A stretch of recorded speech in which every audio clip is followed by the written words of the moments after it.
مساء الخير. I'm Widad from Kuwait. Good evening, everybody. Very warm welcome. I would like to invite you to our program, which is organized by Kuwait Meditation Center and Bahrain Meditation Center. Today we have very special guest with very special topic. But before we start, I would like to tell you that there will be Arabic translation is going on. Anyone would like the Arabic translation, just click the Arabic Zoom. And we would like to have your question at the end. Just put it in the chat box. Our special guest is Miss Moira Lowe from Argentina, will speak about very beautiful topic, which is tips for self-care. And before we start our lecture, I would like to tell you briefly CV about our guest. Moira Lowe, born and educated in Argentina. Moira Lowe was surgical nurse and also studied museum administration out of her passion for art. At the age of 24, she set out on a 2-year journey searching for the true meaning of love and higher purpose in life that led her to meet the Brahma Kumaris in 1986 at their headquarters in Mount Abu, India. Since then, her personal practice, experience, and the deep desire to help others led her to cooperate with the establishment of Raj Yoga meditation centers in several countries in South America. She is currently the director of Brahma Kumari centers in Argentina. She travels around the world running seminars on stress-free living, overcoming anger and fear, self-esteem, meditation, and other human spiritual development areas to bring change in individuals and organizations in different fields, government, business, health, and education. Moira's passions is to explore the spiritual nature of the self and serve to connect people to themselves and the divine and their need to experience inner peace and happiness. Moira is very cheerful and light and lives by the deep conviction that life is a wonderful game that we play. Love for truth, love for human family, and love for God is her driving force. Our speaker, Moira Lowe, we are lucky to have you with us today and so excited to know more about self improvement and self care. The floor for you. You can start. Thank you, Ada. Thank you for that lovely introduction and good evening, everyone. Can you hear me okay? Yes, very clear. My sound is good? Okay, good. Okay, first of all, thanks to Aruna for this invitation. I have never been to Middle East, either physically or even virtually. So this is my first experience with you all and very, very happy to be able to share some insights and also my own personal experience. And I think that this year we were all surprised with this rare year that was ahead of us and that revealed different opportunities and different phases and different faces. So on one hand, it had a very high cost in terms of loss and sorrow and pain. And on the other hand, it provided us of the opportunity and the chance to be together. I I have experienced this year as a global retreat, because I think that one of the first things that we discovered was that we were all connected. And I think we must have all wondered, why didn't we connect before? Because Zoom was there waiting for us to realize that we could be together. So this is a very beautiful gift. Yet, within this gift, there were many other gifts that we had to discover as time went by. But I would say that this was the year of self-care. If I could say, what would I call it? I would call it a year for self-care. And in many different, from whatever angles we see it, in a way, it brought us back home. It brought us back to spend time with families. For some people living on their own, it brought them home to themselves, connecting with others. And so challenging in that way, because people sharing a workspace, education, the children, everything happening together, sharing internet. I don't know about the Middle East, but here internet can be very poor, so people had to either work or study. So it was like challenging to be together. So for many people here losing their jobs, so what a scenario we had all around us. We couldn't go out. Now here in Argentina, things are pretty normal. We're only just, I think, out of the first phase. So we're circulating, but I think we're heading for a second phase in March. So things, because it's summer here and people are on holidays, so they would want to move around, and also to activate the economy, they've kind of allowed a lot of interaction. But I think that the great gift was the time that we could give to ourselves. And for myself, I can tell you, I felt that my outer world became small, like I was not so drawn to news. But as that happened, my inner world became bigger. I was aware of what was going on, but I was not so drawn to details of the news. In a way, I thought this was a very important aspect of caring for myself, was how much do I want to or need to be informed, and how much do I want to allow into my mind, into my sacred space of what is going on and the way it is told. So I said, I want to be informed, but only enough. So that was an important aspect, but having done that, it provided a big space for being with myself. And I think that this kind of stop that we could never imagine that the world would say, stop and think. What is it that you want? Where are you heading? What are you ready to let go? What is the baggage that we are carrying? So I think that we were provided of this wonderful opportunity to look within, but also to become aware of how we are living.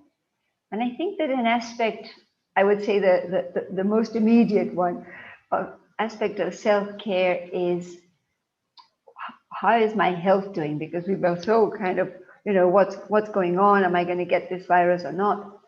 So the aspect of health became important, fair enough. But there are aspects that have to do with the way I live, my lifestyle, and how much am I exercising? And I think that many people created their own gym at home, so they were exercising probably more than normal, but others went into very, kind of sluggish mode and a bit careless there. So this is an aspect that we need to look at, how much exercise am I giving my body? When we look at health, we look at our diet. So normally we like to eat what we like, but it's not necessarily what is good for us. So I think that a very deep look into what my health looks like today and the connection it has with the way I'm feeding my body and the changes that could happen at that level. So, not only exercise, but also my diet. These are kind of immediate things that we can do in order to see, am I balanced? Am I, because when we don't do something about it, then we feel guilty, then we feel bad. We know we're eating the wrong thing, or we know we go to the doctor and the first thing he's going to say is, you should be walking enough, you should be doing something about your health. And so we come back with that kind of heaviness, like, wow, I'm not doing the right thing. And there's also the aspect of rest. How much rest am I getting?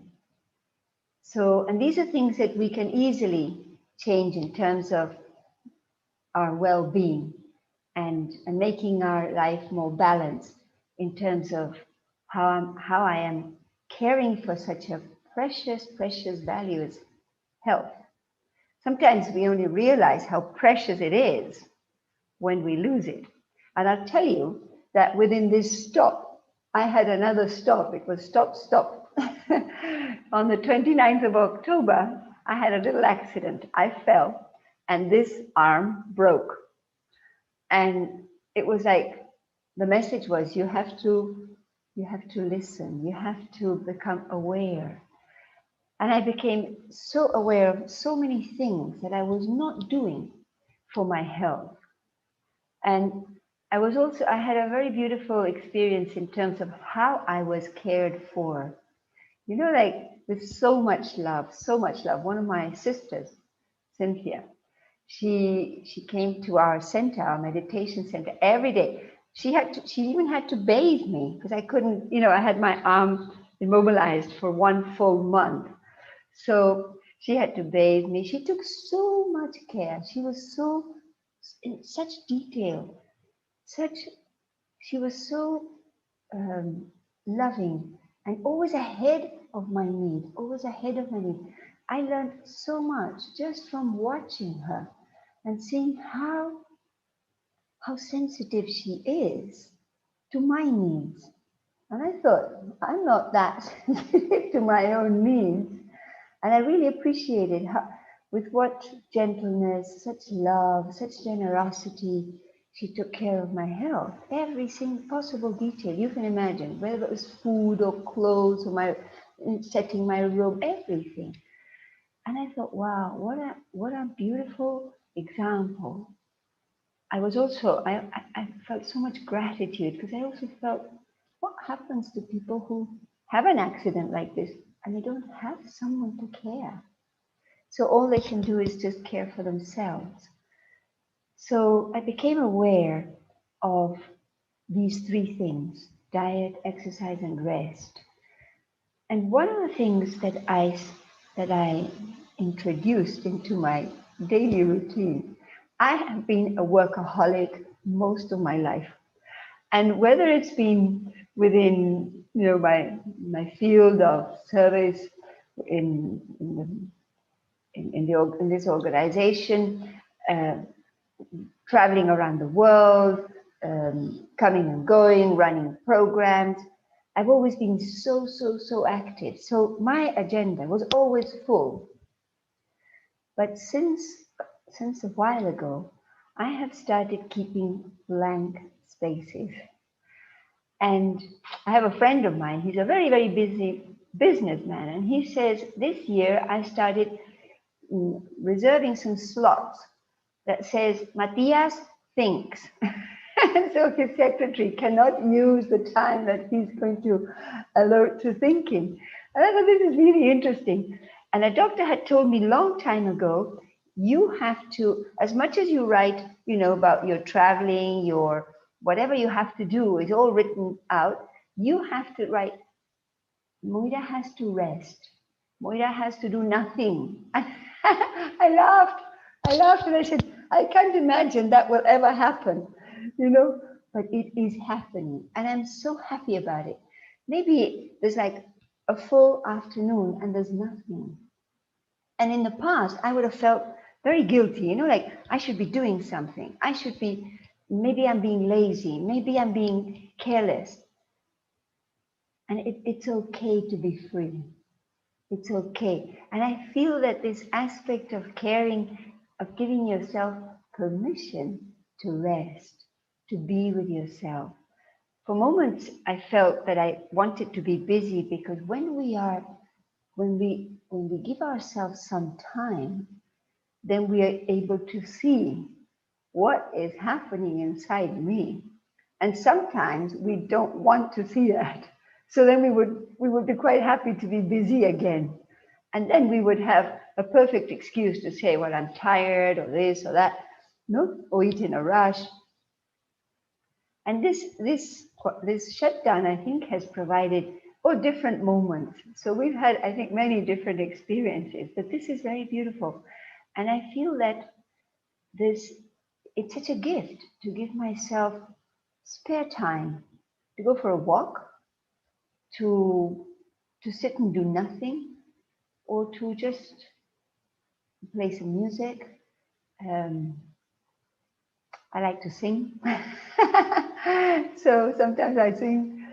So I think that it's so important to listen to my inner voice and allow that free expression with a legitimate feeling that it's great, it's okay, and not feeling that I should be doing something else.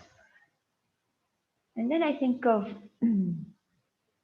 another aspect of self-care is in our world of relationships, how I relate not only to myself, but how I am relating to others and what I expose myself to, and how much am I able to take care from different types of influence.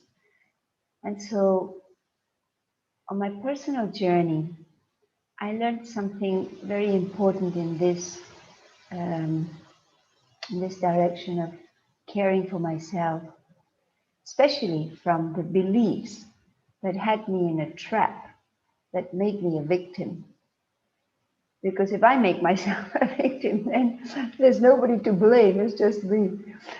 And a long, long time ago, I had a friend.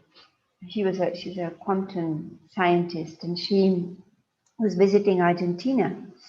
And we used to have these very interesting conversations. And I mentioned to her, I have a very severe anemia that I have to take care of. I was in my 40s, I'm nearly 60 now. And I said, because it's a chronic thing and I haven't been paying attention to it. So unless I take care, it could become leukemia, something worse. And so she looked at me like, she was Spanish. She had this very, I don't know, very Spanish flavor. And she said, when the anemia of the soul is overcome, then the anemia of the body will disappear. And I thought, wow, what is anemia in the soul? And so I had to look very deeply within.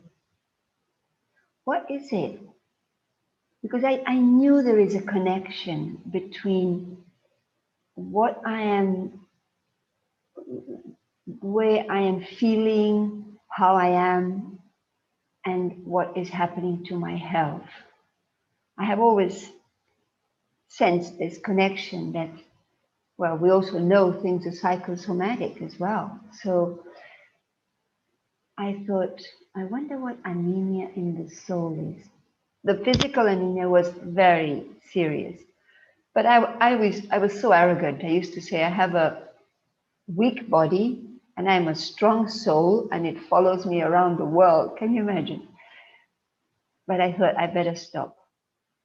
So I looked and I realized that anemia for myself, I asked myself, what weakness am I taking most sorrow from?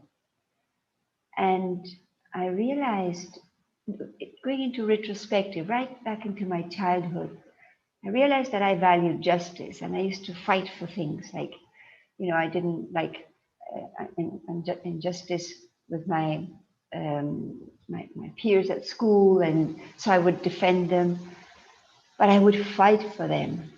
And this is what I realized, that I would fight for everything I wanted. And this is what I realized made me unhappy. And so I came to the conclusion that that anger was the anemia of the soul. And so I think that when we have a sincere intention of making a deep, honest change, I feel that an angel goes past you somehow and will drop a gift. And that's what happened. And a friend of mine had written a book. I'm sure you know him. He's a well-known author. Mike George had written a book called Don't Get Mad, Get Wise. So when he was unpacking in his room, he had just arrived to Argentina, and he flipped something over like this and said, "Here, this is hot from the oven." And so it was a book. And so I was so surprised because I was trying to deal with this feeling. Here's a book, and with a lot of humor, he explained such very, very deep things. And one thing that I learned from Mike was that we could learn to respond to things instead of reacting to things. And I think this is a very, very deep, significant aspect of self-care. Because sometimes we feel very guilty about what we don't do for ourselves, but sometimes we do the opposite. We blame others for what we think they are doing to me. So, and in that belief that someone can hurt me or do anything against me, then I have like an open door to be under the influence of whatever is coming towards me. And I feel that I can't do anything about it. So what I learned was that things happen for us, but they don't happen to us. This is so profound and so interesting. And I want to do a little exercise with you now. I would like you to think of someone you love or someone you appreciate. Bring that one to the screen of your mind. Can you see him or her? And now capture the feeling in your heart. What do you feel? And I know you are muted, but if I ask you what you are feeling, I'm sure you would be telling me things like, I feel love, I feel gratitude, I feel joy, I am open. I don't know, different things, but surely positive. But if I now ask you, can you think of someone with whom you have a lot of difficulty? Someone with whom the relationship is very tense. Can you see him or her on the screen of your mind? And can you now capture the feeling? And maybe you would be telling me that you feel afraid, or you feel anger, or rejection, or hatred, or whatever. But don't think about it anymore. Don't think about it anymore. But it would probably have been a negative feeling. So if we look at this, we see, what is it? What connection is there between the thoughts that I think and the feelings that I feel? Is there any connection? What do you think?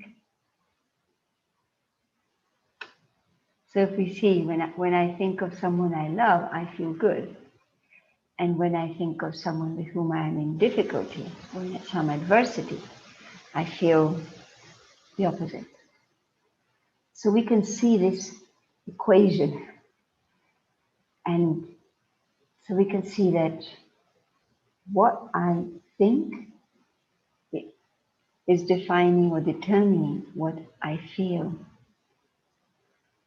So if this is so, what Mike was writing has in his book, things happen for me and not to me, revealed something very, very important that would become a means of protection for me. And that is that when things, let's say we have someone here right beside me who is saying something very rude or aggressive. So if I ask you, is that happening? You would probably say it is happening because it's been said, someone is there saying it. But if I ask you, where is it happening? I'm saying that person is here. So you would say it's happening beside you. But is it happening to me? Let's say that what is being said is an insult. So is that happening to me? So I would say it's happening, but not happening to me. And the question is, what would I need to do for that which is happening here to start happening here? What would you think? It's only if I start thinking about what has been said that now that which was here will now be here. And because this was an insult, and now I'm thinking about it, so now it's in my mind, what's going to happen? The feeling of insult will emerge because I'm thinking about it. So I will feel insulted. So if I feel insulted, who should I forgive? Should I forgive the person who said it? Or should I forgive myself for thinking about it? Because if I don't think about it, I'm just trying to see something. 1 second. I just realized that 1 second. Yeah.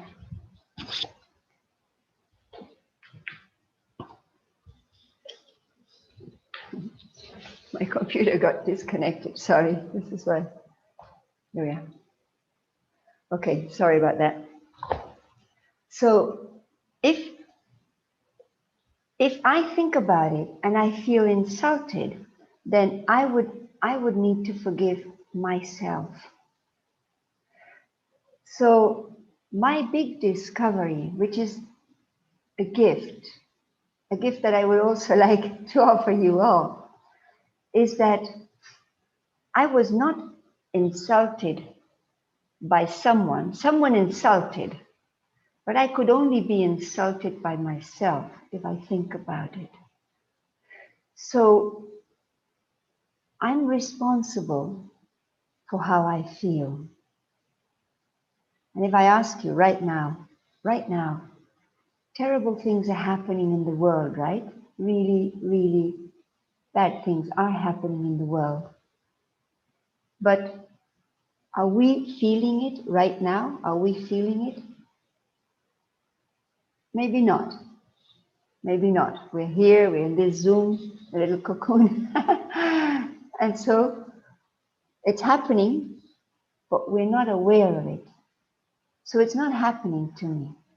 But if after this meeting, we connect the TV and we start watching it and we start listening to it, then that which is there will now be in here. So I might feel horror or rejection or, I don't know, despair. So these negative feelings, are they happening because of what is happening or because of what I'm thinking? You see? So when we understand this and we realize that I can only feel the way I think, and if that is the case, then there's nobody here thinking for me. It's only me. I can only think in my mind. I can be very influenced by someone else's thinking, or maybe I read a book and I was really inspired, so I've got someone's thoughts and ideas in my mind, but they would be in my mind because I think about them. So really, no one can do anything to me unless I allow it in my mind.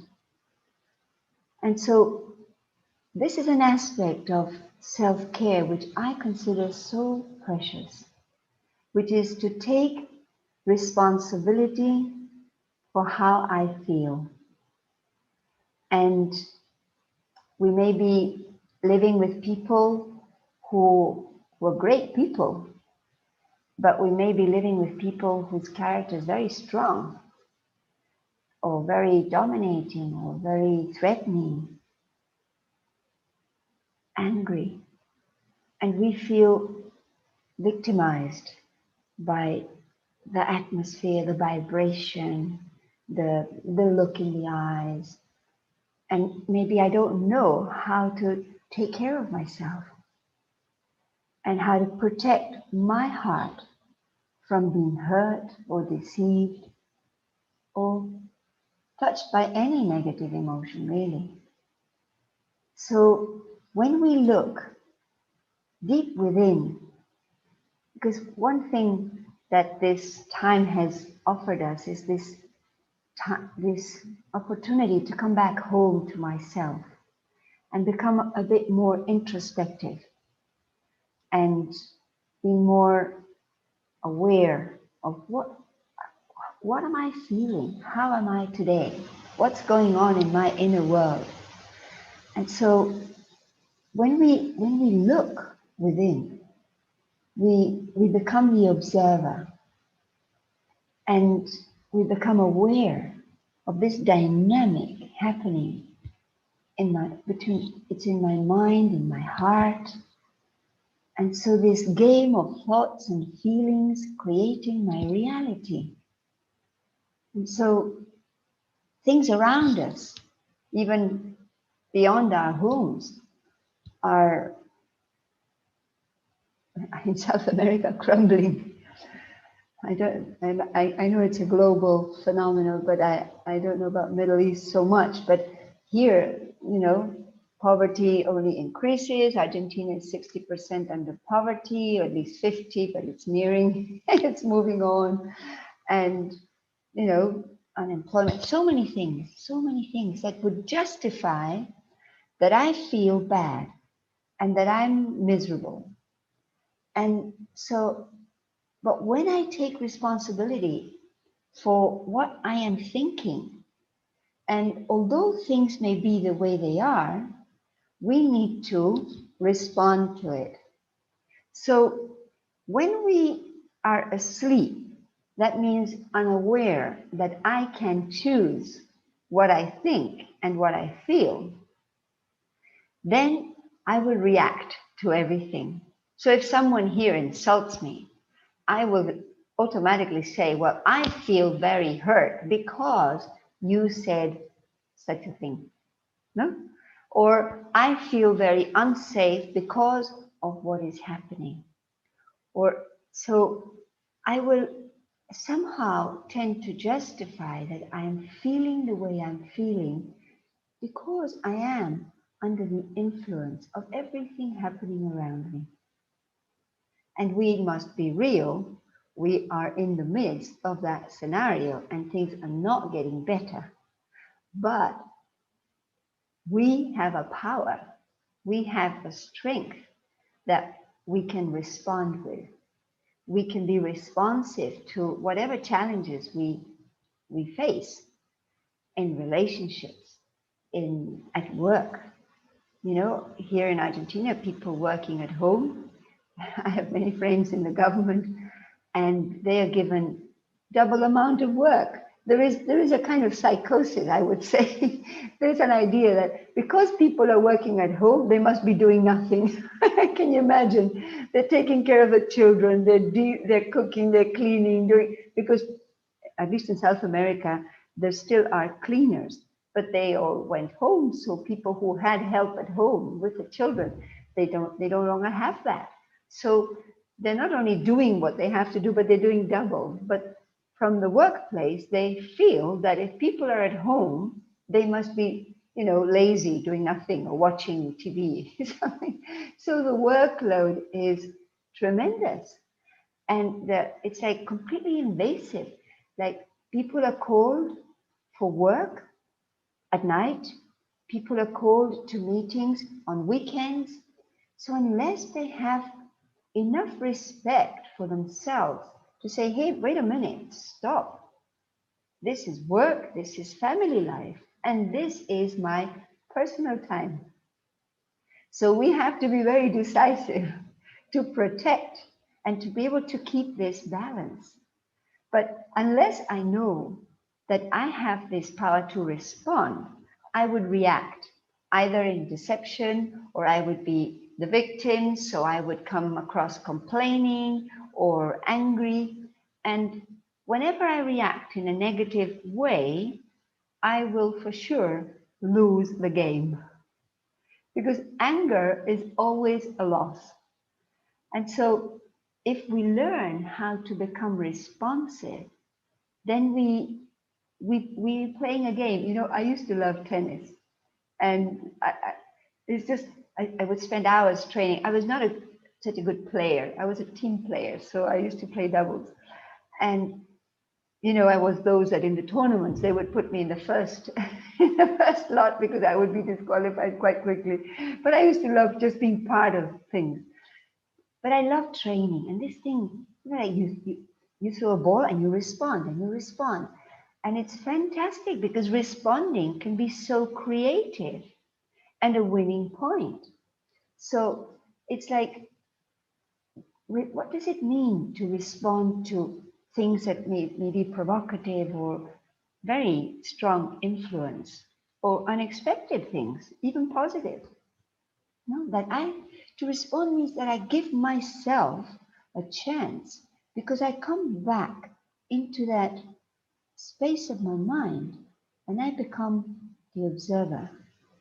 And I give myself a little time to reflect and ask myself what it is that I want to say. Let's say you're in a meeting at work and there's some kind of discussion which might be described at some point as an ego game. Ego come, ego go. No? And you have to say something, and you need to negotiate. So how can I be responsive when I'm just in the middle of just reactions? If I give myself a little time to withdraw and think and observe what is going on. When we do this little game of going within and observing, I become that observer that is not judging and is not critical. It's just becoming aware. And when I become aware, I regain this gift of choice. I say, should I speak now? Should I speak later on? Should I say this much or this much? Should I not say anything at all? Sometimes it's good to say, okay, maybe there's so much tension in this conversation. Maybe what I have to say, I'll say it in another moment where it will be more fruitful. But that's very wise. But I need to have that light. I need to be able to see that. And that would only come from a responsive space in my consciousness, in which I became an observer. So I just come back home to myself and I observe. And when I'm aware, I'm able to decide and express. So this game of coming in and out and becoming the observer is when I take responsibility for what I'm going to say. When I react, I just react. I just say, maybe then after I said something, I say, okay, I shouldn't have said that. I could have said something different. So being responsive is a wonderful, wonderful tool to take care of myself in relationships. Another aspect that I thought was very important about relationships is not to compare. Because one way that I can cause a lot of damage to myself is thinking that I could be somebody else, or thinking that I should be like someone else. And I can only be me, the best version of me. So again, if I come back home to my inner world and become the observer, and I begin to realize that I have that power, that there is that strength from where to draw, to protect myself, to be myself. And when I start living my life from inside out, I feel so safe. I feel it's safe, and I feel free. And when I say that I really feel that life is a game, I'm an adventurer. And as what Wadida was mentioning at the beginning, I had a long, long journey in which I was searching for meaning. And I really feel that life is such an adventure. Every day we're faced with something different, something new, something we have to choose, something we have to decide. And this is where I also know myself through my choice. You know, who am I? What do I want for myself? And I would only want the best. I would only want to bring benefit. I would only want to harmonize. But I need to, in order to do that, if I want to offer that, I should be offering that to myself. So I think that the principle of care is that I can only care for myself. You know, I always tell people that I can only be my best friend and also my worst enemy. It's only me. And when I say that, I can clear my past with others in a way that I can recognize that nobody ever did anything to me really. It was only ever me. And I know this is a hard cookie to digest, because we may have gone through a lot of hardship or difficult moments.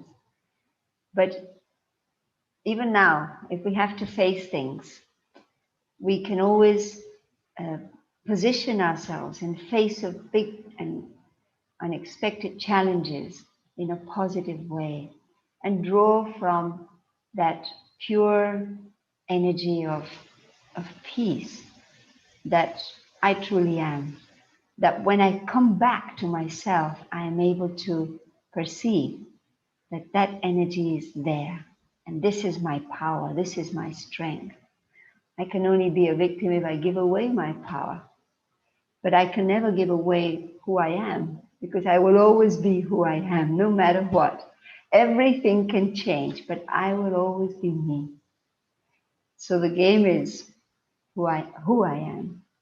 And not only do I have this power of peace that is expressed in this calm, when I feel stable in a conversation, that I can face conversations that I was afraid of, and I feel that I feel safe in the midst of things that I'm uncertain of. it's all coming from my inner peace. Safety, stability, balance will not come from outside. It's not that the world will dance to my rhythm, like tango, tango in Argentina. It goes 2 steps forward and 3 steps back, but the world won't dance to my rhythm. So I have to make myself free from expectations, which is a doorway to deception. So if I want to really be protected from any negativity, it's really from whatever negative thoughts I create myself. So I think we can stop here for a little meditation and maybe just reflect together. What is it that I could do now to feel free, to feel safe, to feel that I am the real me? So I'd like to invite you to sit comfortably, and you may be familiar with the practice of meditation, and it's just turning our attention inward. And so we can breathe deeply, and with each breath we can release any tension, any discomfort. We let go. And I breathe deeply, and I allow my body to relax.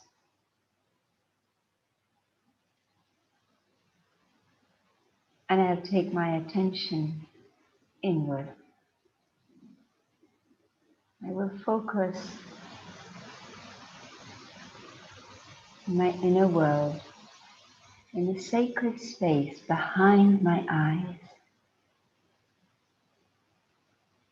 And I can silently perceive my presence as the living energy within my body.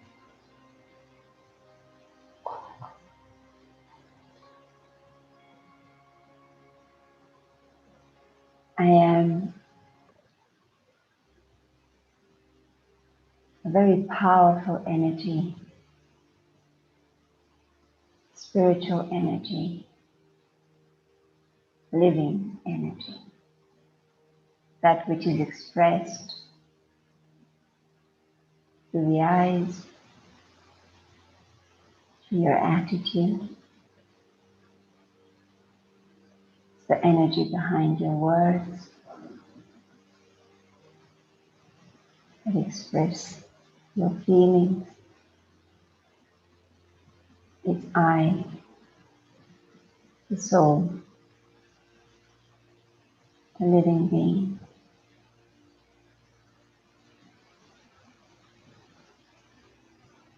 And as I go deeper into myself, I am able to perceive that there is calm in a quiet space.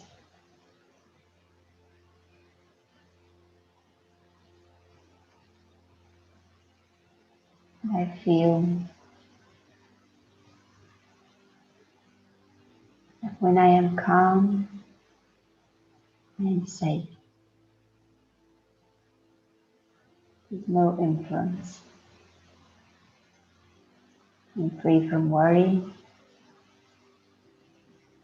and any tension.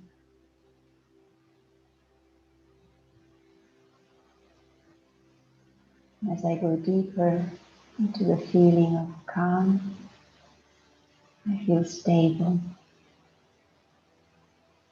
You become very clear.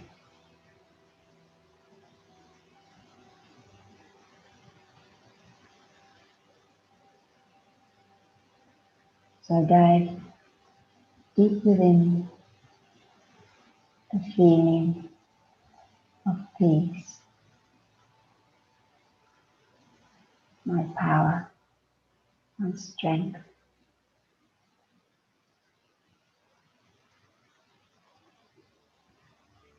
When I'm peaceful and courageous.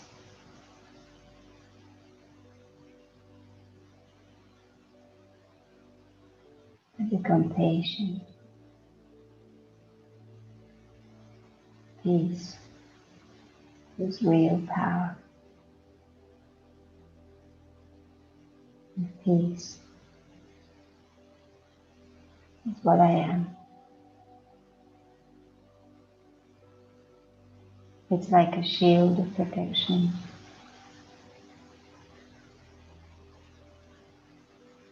From any other thoughts.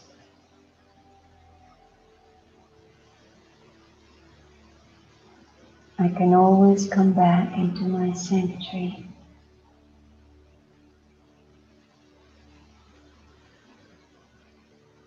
And merge into the quiet, cool feeling of peace.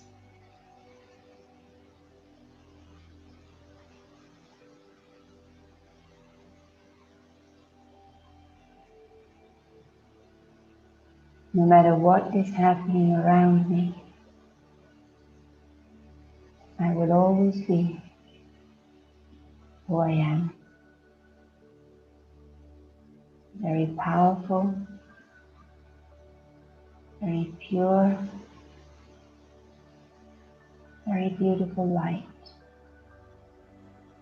The light of peace.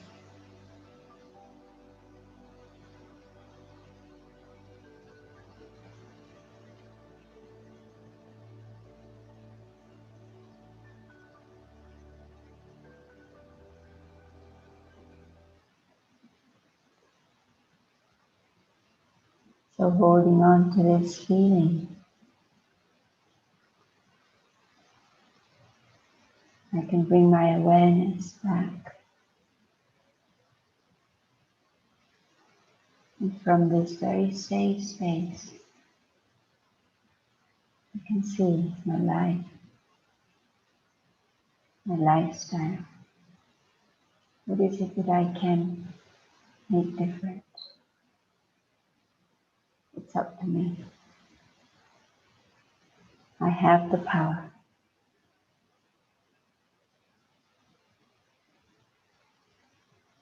And I have the greatest gift of choice.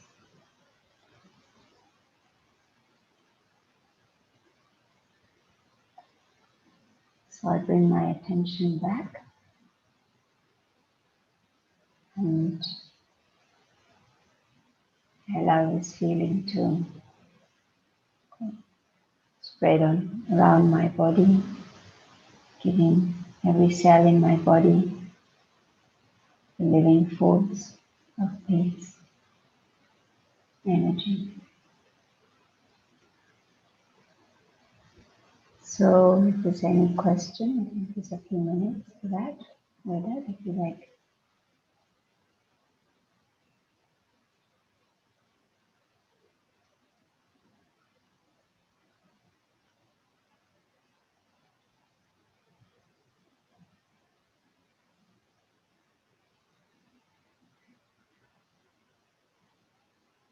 Mute. I was muted, sorry. There is one question about respond and reaction. How we can respond and not react. Yes, thank you for the question, because Yeah. when something is happening, let's go back to the example. I have someone here insulting me. So if now I am aware that I have a choice, when I'm asleep, I just react. When I'm awake, I'm aware, I know I can respond. So when a reaction is what I think about, something happening, I just react. But when, for example, I think this is wrong, someone should not be insulting me. he's very rude. So it's these thoughts that I have that create my reaction. So reaction is the thoughts that I think about the provocation without reflection. And the response is the thoughts that I think about what is happening when I give myself the chance to think, what is it that I want to say? So it's not that a reaction is an automatic thing. It's just what I think about what is happening. This is what triggers reaction. Thought. Thought triggers reaction. Huh? So if I can choose what I think, then being responsive is something we can exercise. For example, there was a time that at our meditation center, people used to ask me after class, Moira, do you have 5 minutes? Do you have 5 minutes? And I wanted to please everyone, but it was impossible because they all wanted to do together. So I tried to react in a way like, yes, this, like this, trying to make everybody happy. And I was always upset, and they were always upset because it was never 5 minutes. So I always had people waiting until I learned this thing of being responsive. So what I did was this. People asked me, Moira, do you have 5 minutes? And I said, is it 5 minutes or 10? Can we convene? Can we meet later? Can we? So I started taking control of my time. So instead of allowing people to do with me whatever they want, and I was just reacting to everything, I said, look, today I don't have that time. Can we speak tomorrow? So, but giving myself a chance to choose what I want to say on the basis of what I can do. And maybe I have to say no, and that's okay too. This is a very important aspect of self-care, to be able to say no when necessary. Yeah, beautiful. So what triggers reaction is thought, and where we create response is again thought, but with choice. Yeah, okay. Very beautiful. And one more question. What is the best thing to do to control, manage oneself from anger, for example? Yeah. Well, I think anger is a very deep topic. Um, Anger is not original in the soul. It is an acquired emotion. It is not, this is so important to understand because we may have an identity saying, I'm aggressive, I'm an angry person. It's something that I acquired on the way because peace is my nature. Anger is just the result of my battery having gone flat. Let's compare the soul with a battery. So when the battery goes flat, because we've been expressing without recharging our battery. So it's run out of energy. So that emptiness, where there was peace originally, the emptiness became anger. So I don't need to fight my anger. I need to increase my experience of peace. It's like when the computer, when the cell phone runs out of battery, you just plug it. You don't fight with the emptiness. So we don't fight against ego. We don't need to fight against attachment. We don't need to fight against anger. We need to recharge the soul. The soul, yeah. And so it's very important. And then reconnecting again and again, meditation helps us so much to be able to observe that really our nature is peaceful. And maybe you haven't had a peaceful day, but what deep in your heart do you want? If you're in a conflict, you don't get up every day saying, I want to fight more today. You really want to harmonize. And where does that feeling come from? It comes from your nature because naturally you're peaceful. It's just that we've disconnected from that essence. We've left home and now we're coming back home.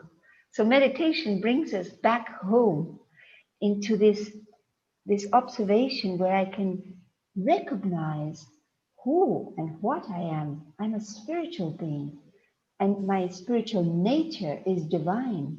It's powerful, very, very powerful. And Mhm. unless I see it, I won't use it. It's there, but I won't use it. As much as Yeah, love is there. yeah. Huh?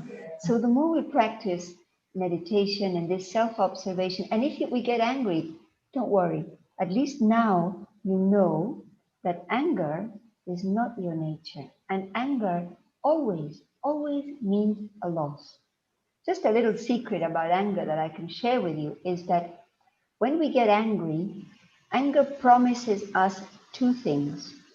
It promises me that it will control something. Let's say Mm. someone says something and I'm angry back, as if I could control the words coming out of his or her mouth. Is that possible? No. Anger, I don't like what's going on, so I get angry. I have no control on anything outside of me. So that's one failure, a promise that will never be fulfilled. And the other promise is because I believe that anger is a power. So what does it promise as a power? Mm, It mm, promises that I will control, and it promises that I will change the past, you mm. know? Yeah, And it can't do either. yeah. So every time we get angry, we lose. So it's a loss. So Mm, if we now at least we can see that, we say, okay, I got angry, I lost. I lost, people lose trust in me. I lost the chance of negotiating something because of the way I said something. You know, mm. every time if we go into this introspective observation, we will see that every time I get angry, I lose something. I lose Yeah, a chance. I lose, the closeness to someone, or even my own. It's a big paradox. I want to control, and I lose my own control, my yeah, self-control. No, yeah, yeah. so meditation will help a lot.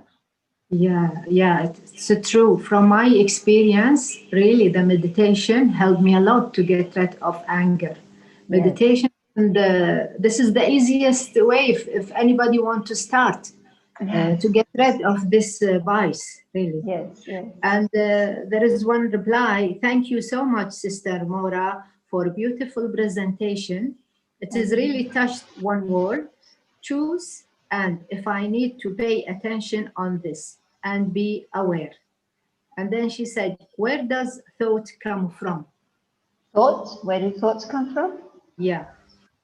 Well, the let's imagine that the soul is this very, very small living energy that is sitting within the body. It sits here in the head, and it is a silent unit of divine energy.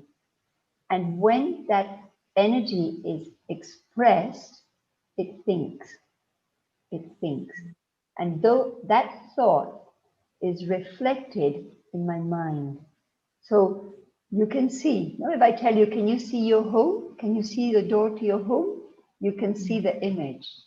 You think Yeah. about it and you see if I ask you to listen to the music that you like, I hope you like music like me. Latino music is very fun. Mm, So in your mind, you can hear it. You see? So the thought is the first expression of the soul. And what we think is the seed of our feelings. And our thoughts and our feelings shape our reality. If we want things to be different, we need to think different. So we need to ask ourselves, what is it that we want? And we'll start thinking, what is it that we want? I yeah. want to be in someone's company. I want to be learning this. I want to be doing that. I want to feel good. I want to change. I want to flourish, whatever. So Yeah. you see, and that thought is coming from the soul. I am the soul. I'm the thinking energy, entity, Mm, mm, living being. yeah. Okay. Very beautiful. And one more is we need we need to respond during meeting or conversation. But if I keep an abeyance to whom I will respond later. I didn't hear your question well. Could you repeat it? If I Yes. keep and I lost you. We need to respond during meeting or conversation. But Yeah. if I keep an abeyance to whom I will respond later. If I Abeyance. keep abeyance, I don't. It's written like this. Even for me, I didn't understand. Anyway, Okay. let's go to the next question.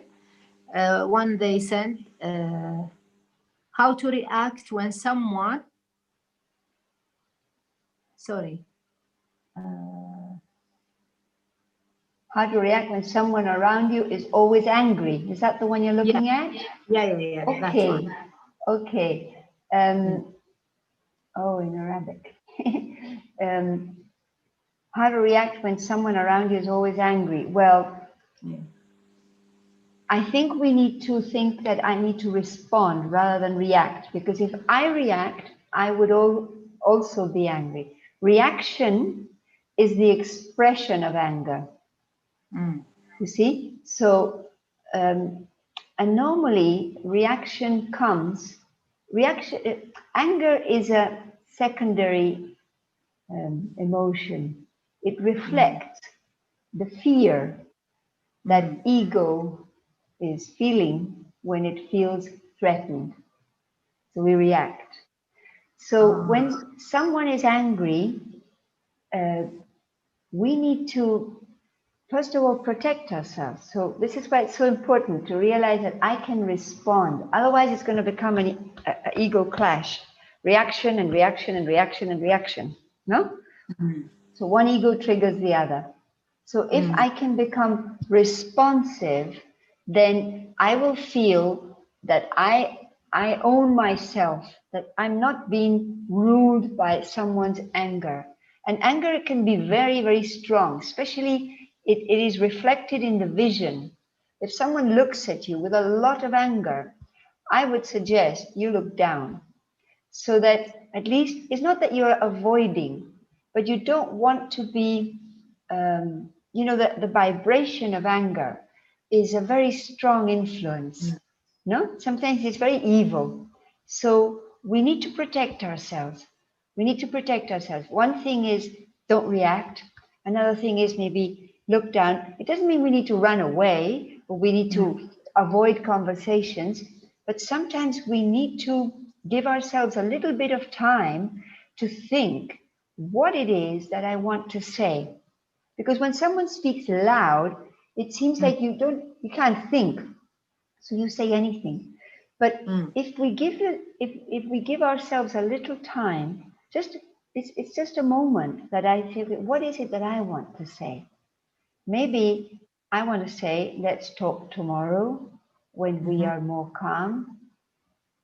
Or maybe you can say what you have to say. Maybe you have mhm, to be very brief. Because when someone responds in a peaceful way, an angry person will become more calm. Because peace is like cool water, anger is like fire. So who wins? mm.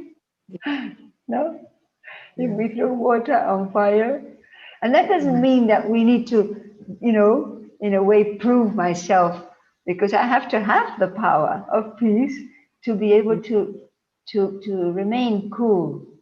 And if sometimes we just need to remain silent, Mm, you know, and that, if we have two hands that are clapping and you remove one, well, there'll be no more clapping.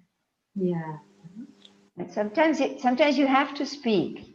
So Mm, then, but you need to be, in your own ground. And sometimes you could say, give me a moment so that I can think what I want to say.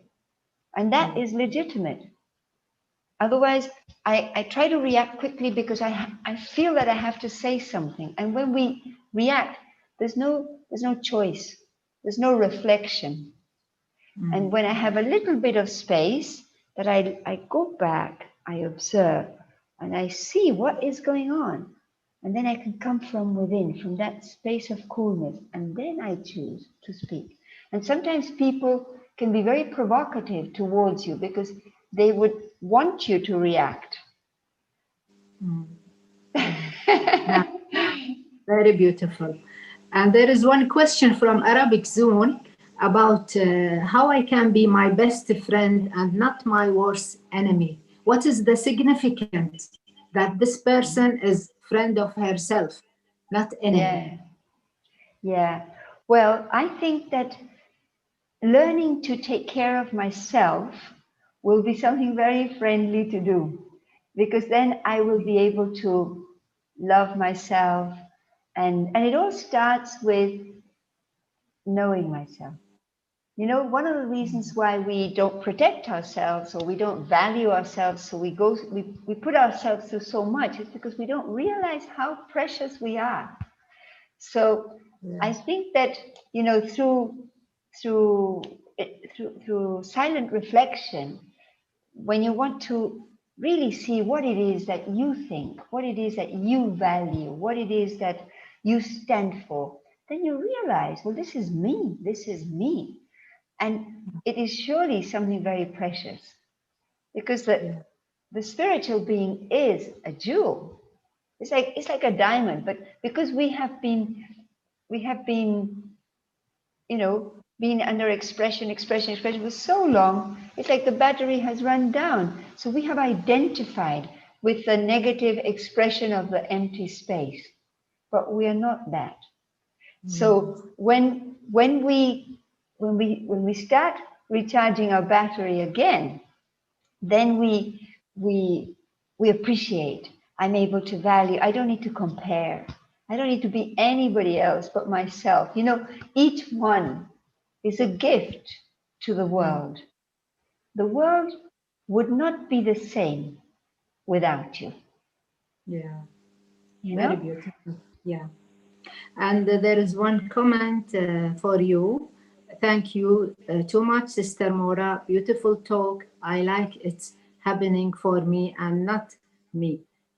Deep point to be aware. She's making comment on one of the points you mentioned. And there is one question. What is the secret of your happiness and smiling face? Oh, how sweet of you. Well, you know, I think I'm a joyful person. Um, the secret, I think that I have a godly gift, and Mm, that is that I am naturally enthusiastic. You know, I mm, I am someone who, um, if someone comes with an idea and says, "Should we do this? Should we do that?" I always say, "Let's do it." You know, I think everything is possible, and I like challenge. I like to challenge things. Whatever we think is impossible, we do. And it's such a game because there is this power that we can play with. And that power is you. And that power is me. It's soul power. So I think that I learned throughout, you know, when I was 24 on my journey, when I came to Mount Abu, that I came across the Brahma Kumaris there, I I realized that I didn't know myself, that I only thought, you know, I'm an Argentinian, you know, whatever class I come from, social class, education, background, this, that, but that didn't really define me. And I yeah, realized that meditation took me to a place that I could really value because it's who I am, not what I do or what I have that defines me. And that yeah. made me very happy because Mm, it's always there. It's the eternal, no? It's yeah, also, it's everyone, each one of us. yeah, yeah. Very, Mhm. very beautiful. Thank you, Mrs. Mora. Very, very, very beautiful lecture, and very lucky to have you with us. And we hope to meet you again and again. And thanks for Kuwait Harmony House for organizing this lecture, and Bahrain Meditation Center also. Very warm thanks, and thanks for the attendance and everybody. And Good night. Thank you. Thank you Anything you all, want to and all the say? best wishes for you. Thank you. Thank you, Bye dear. bye. All for everybody. Thank you. Thank you.